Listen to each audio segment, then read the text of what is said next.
نحمده ونصلي ونسلم على رسوله الكريم أما بعد فأعوذ بالله من الشيطان الرجيم بسم الله الرحمن الرحيم أقيموا الصلاة وآتوا الزكاة صدق الله العظيم۔ اللہ تعالیٰ نے ان دو فرائض کو قرآن کریم کے اندر بڑی اہمیت کے ساتھ بیان فرمایا ہے۔ نماز کا قائم کرنا اور زکوٰۃ ادا کرنا، اور یہ ایمان کی بنیادی شرائط میں سے بھی ہے اور ایمان کی علامات میں سے بھی ہے کہ انسان نماز کی ادائیگی بھی اہتمام کے ساتھ کرے اور اپنے مال کی زکوٰۃ بھی ٹھیک ادا کرے۔ زکوٰۃ کے حوالے سے کل کی مجلس میں قرآن و سنت کے حوالے سے کچھ گزارشات پیش کی تھی۔ ایک روایت ہے، پیارے محبوب صلی اللہ علیہ وسلم نے ارشاد فرمایا کہ وہ شخص جس کو اللہ نے مال دیا اور وہ اپنے مال کی زکوٰۃ ادا نہ کرے تو قیامت کے دن اسی مال کو سانپ کی شکل دی جائے گی، اور وہ اتنا زہریلا سانپ ہوگا کہ اس کے زہر کی وجہ سے اس کے بال ختم ہو چکے ہوں گے، اور وہ اس کے گلے کا توپ بنا کر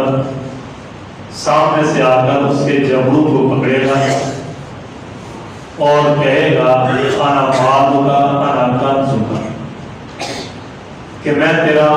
مال ہوں، میں تیرا خزانہ ہوں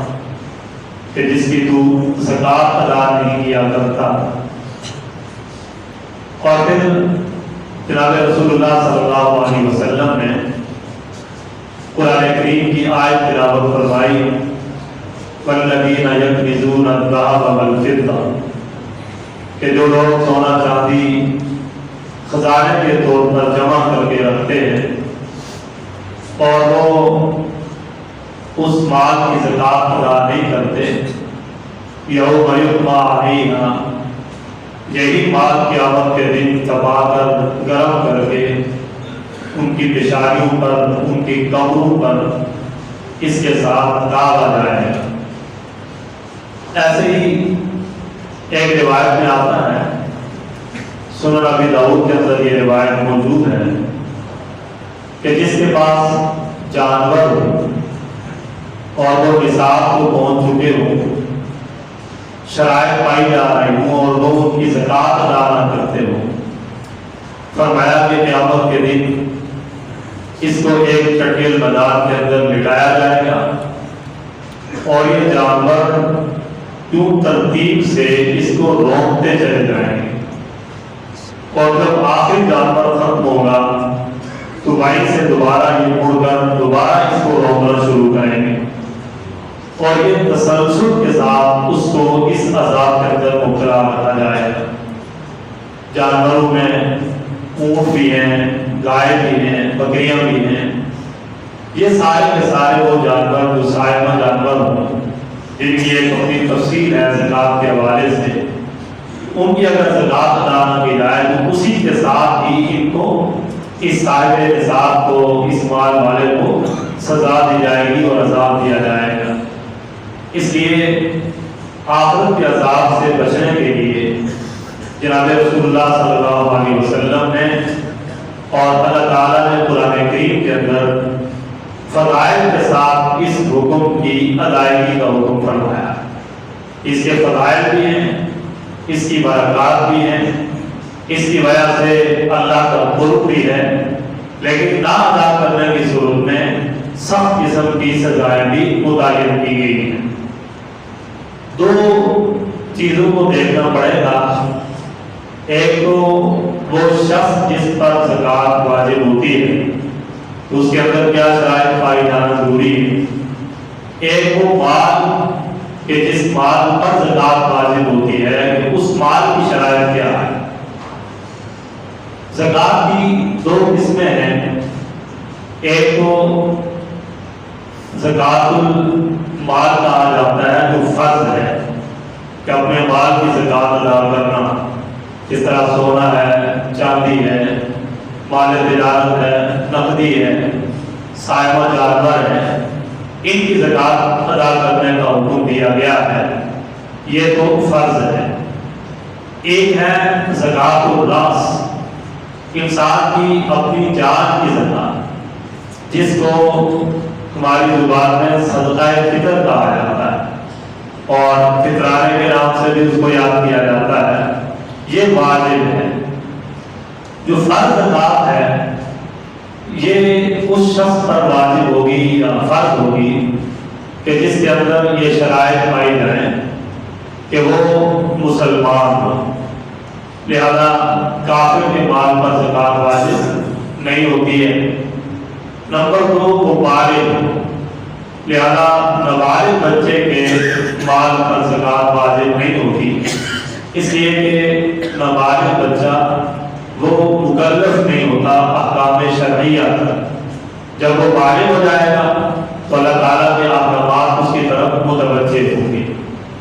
نمبر تین یہ ہے کہ وہ آزاد ہو، لہذا غلام پر زکوٰۃ واجب نہیں ہوتی ہے۔ اور نمبر چار یہ ہے کہ وہ عاقل ہو، لہذا پاگل اور مجنون آدمی کے مال پر زکوٰۃ واجب نہیں ہوتی، اس لیے کہ وہ بھی احکام کا مکلف نہیں ہوتا ہے۔ نمبر دو، وہ مال جس پر زکوٰۃ واجب ہوتی ہے اس کے اندر کون سی شرائط پائی جاتی ہیں۔ ان میں پہلی شرط یہ ہے کہ انسان کو اس مال پر ملک تام حاصل ہو، اور ملک تام کے اندر دو باتوں کا پایا جانا ضروری ہے۔ نمبر ایک، ملک تام اس کو کہا جاتا ہے کہ وہ مال اس انسان کی ذاتی ملکیت ہو، اور نمبر دو، ملکیت کے ساتھ ساتھ اس پر اس کا قبضہ بھی ہو کہ جب چاہے وہ اس پر تصرف کر سکے۔ لہذا کہ ایک آدمی کسی مال کا مالک تو ہے لیکن وہ مال اس کے قبضے میں نہیں ہے، اس پر بھی زکوٰۃ واجب نہیں ہوتی۔ جس طرح ایک عورت کی شادی ہوئی اور اس کو مہر کے طور پر کاغذوں میں اور فارم میں 3-4 لاکھ روپیہ لکھوا دیا، ظاہر ہے کہ مہر عورت کی ملکیت ہوتا ہے،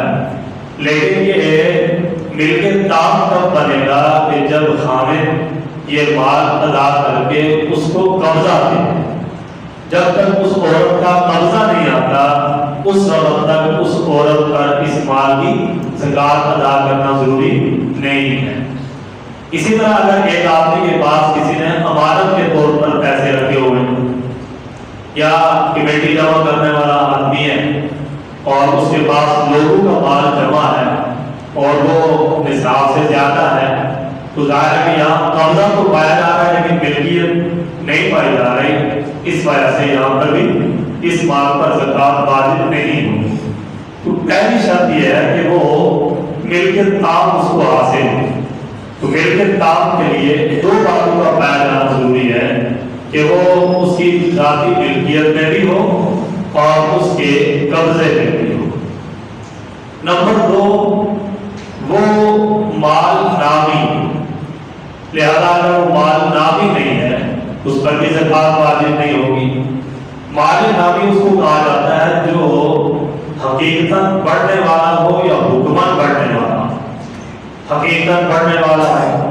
جیسے آپ کے پاس مال تجارت ہوتا ہے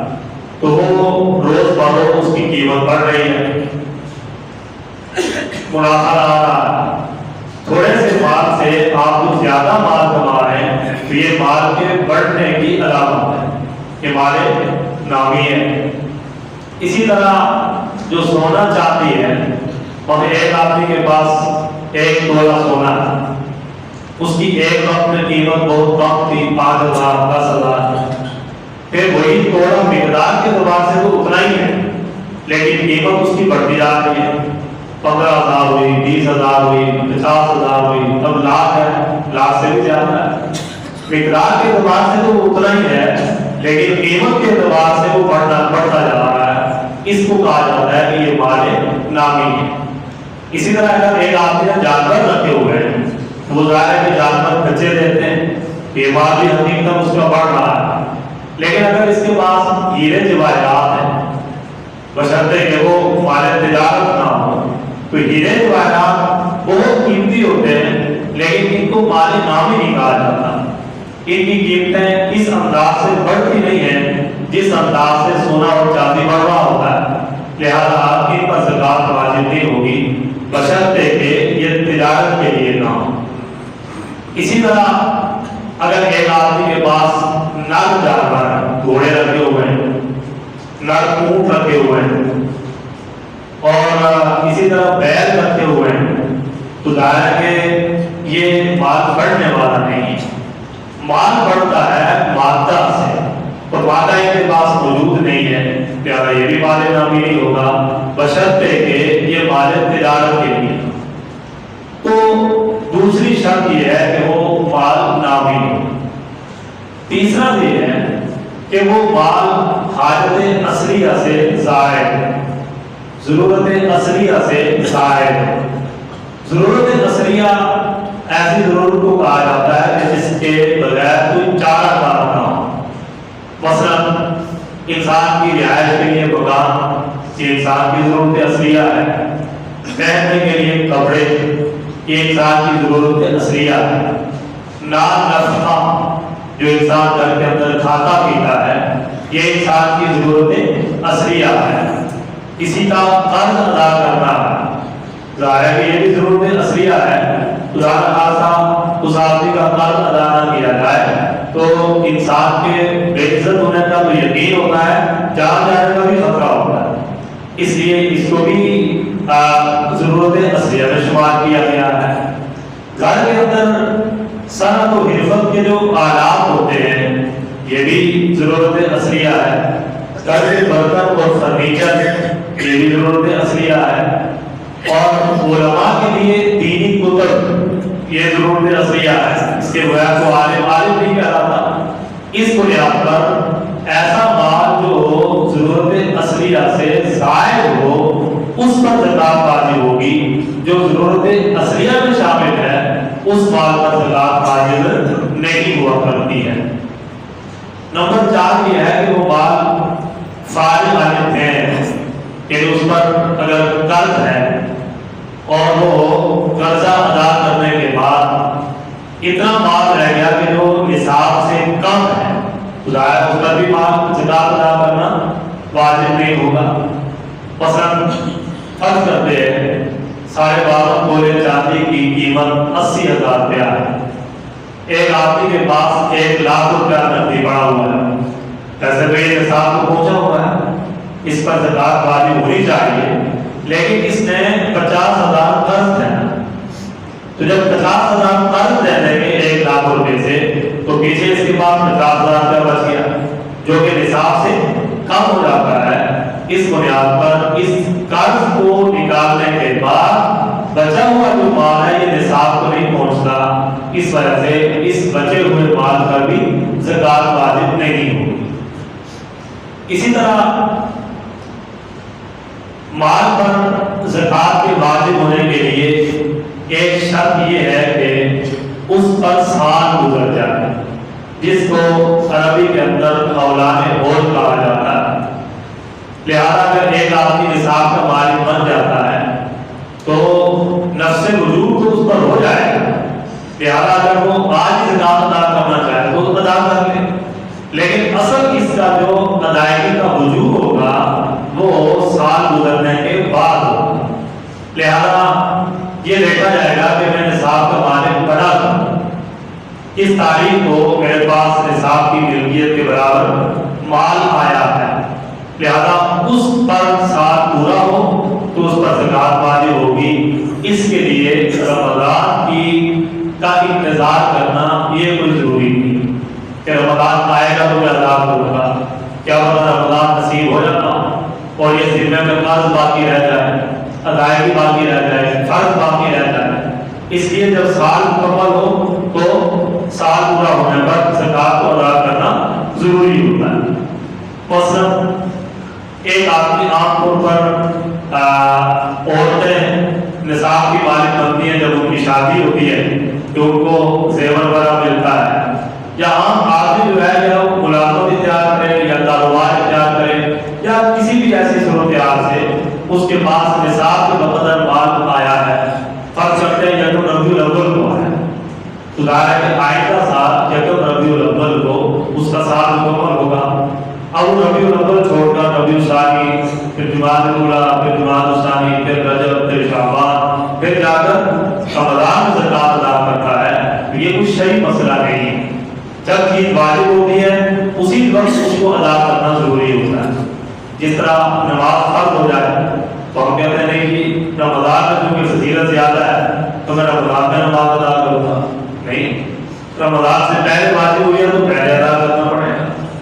اسی طرح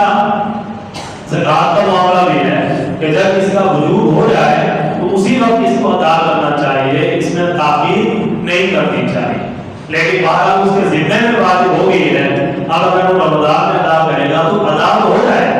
فضیلت بھی ہے، لیکن مسئلہ یہ ہے کہ خدا کا خاصہ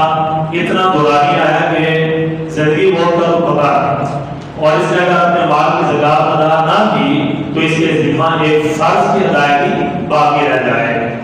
تو ہولان ہول جو ہے یہ شرط ہے۔ اس کے ساتھ ایک ملتا جلتا مسئلہ یہ ذہن میں رکھیں کہ ہر مال پر الگ سے سال کا گزرنا شرط نہیں ہے، ایک جنس کے مال پر زکوٰۃ سال کا گزرنا شرط ہے اور وہ سب کو ایک ہی سال کے اندر شمار کیا جائے گا۔ درمیان میں جو مال ملتا ہے اس کو مال مستفاد کہتے ہیں۔ تو مال مستفاد اگر پہلے مال کی جنس میں سے تو اس پر الگ سے سال کا گزرنا شرط نہیں ہوگا، لیکن اگر وہ جنس اور ہے تو پھر اس پر الگ سے سال کا گزرنا شرط ہوگا۔ لہذا اموال تجارت جو ہے وہ کل 5 ہے: سونا، چاندی، نقدی، مال تجارت اور سائمہ جانور۔ یہ جو سائمہ جانور ہیں جو سال کا اکثر حصہ باہر چل کر گزارا کرتے ہیں ان کو سائمہ جانور کہتے ہیں، سین کے ساتھ ہے، صاد کے ساتھ میں، سائمہ جانور۔ سائمہ جانور ان کو کہا جاتا ہے جو سال کا اکثر حصہ باہر چل کر گزارا کرتے ہوں، ان کو گھر میں چارہ نہ ڈالنا پڑے، قیمتاً چارہ نہ ڈالنا پڑے، ان کو سائمہ جانور کہتے ہیں۔ اگر آپ نے گھر کے اندر مال رکھا ہوا ہے، جانور رکھا ہوا ہے اور ان کو آپ گھر چارہ لا کر دیتے ہیں تو یہ سائمہ جانور نہیں ہے، لہٰذا ان پر زکوٰۃ نہیں ہوگی۔ تو سائمہ جانور جو ہے یہ الگ چیز ہے۔ سونا، چاندی، نقدی اور مال تجارت، کوئی بھی مال تجارت یہ ایک ہی جنس سے شمار ہوتی ہے۔ لہٰذا اگر ایک آدمی کے پاس 7.5 تولے سونا ہے تو ظاہر ہے کہ اس پر زکوٰۃ واجب ہوگی جب سال گزرے گا۔ ابھی 6 ماہ گزرے تھے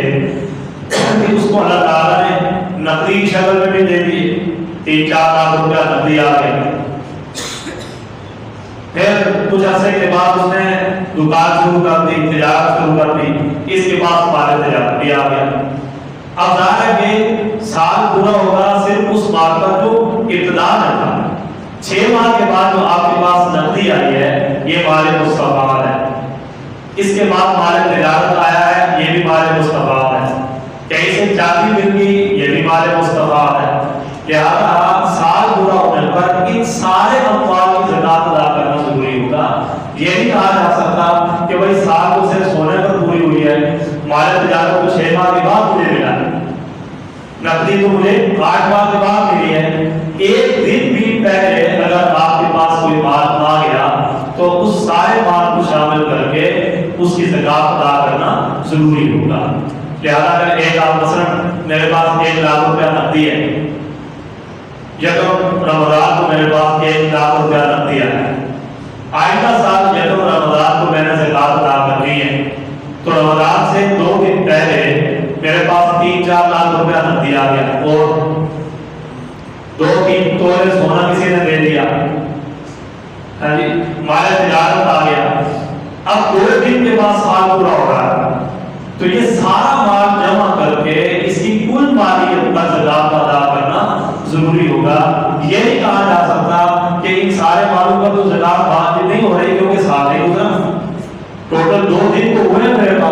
نہیں یہ مال مستفاد ہے،